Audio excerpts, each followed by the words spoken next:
Work education tutorial YouTube চ্যানেলে আপনাদেরকে স্বাগত জানাই।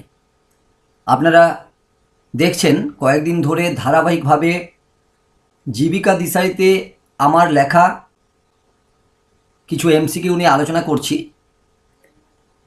পরবর্তী ক্ষেত্রেও জীবিকা দিশারি কর্মক্ষেত্র বা কর্মসংস্থানে আমার লেখা প্রকাশিত কিছু এমসিকিউ নিয়ে আলোচনা করব। তবে আজকে আমরা কোনো এমসিকিউ নিয়ে আলোচনা করব না। আজকে আমরা আলোচনা করব এমসিকিউ উত্তর করার কিছু কৌশল নিয়ে, যেগুলো পরীক্ষার্থীরা প্রায়শই ভুল করে থাকেন। সেই সব কিছু কৌশল নিয়ে আমরা আলোচনা করব, আমার মনে হয় আপনাদের কাজে আসবে। আচ্ছা, প্রথমে দেখুন যে এমসিকিউ এর ক্ষেত্রে কোশ্চেনটা ভালোভাবে পড়বেন, কোশ্চেনটা ভালোভাবে পড়ে উত্তর করবেন।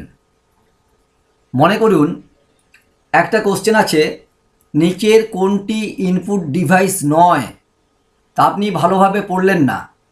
আপনি ওই ইনপুট ডিভাইস ওয়ার্ডটা পড়েই আপনি হয়তো ইনপুট ডিভাইসের কোনটি উদাহরণ সেটা ভেবে নিলেন। দিয়ে হয়তো অপশন রয়েছে, কয়ে রয়েছে মাউস, ক্ষয়ে রয়েছে কিবোর্ড, তারপরে আরও কিছু রয়েছে, এবং লাস্টে রয়েছে হয়তো স্পিকার, ঘয়ে রয়েছে স্পিকার। তাহলে সেক্ষেত্রে নিচের কোনটি ইনপুট ডিভাইস নয়, অ্যান্সার হওয়া উচিত স্পিকার, কারণ স্পিকার আউটপুট ডিভাইস। কিন্তু আপনি হয়তো কোশ্চেনটা ভালোভাবে পড়েননি, আপনি ইনপুট ডিভাইস ওয়ার্ডটা দেখেই আর অপশনের প্রথমেই মাউস দেখেই আপনি হয়তো মাউসটা অ্যান্সার করে দিলেন। আপনি এটা পড়লেন না যে ইনপুট ডিভাইস নয় জানতে চেয়েছে, আপনি ইনপুট ডিভাইস ভেবে মাউসকে সিলেক্ট করে দিলেন। তাহলে সেক্ষেত্রে অ্যান্সার ভুল হয়ে যাবে।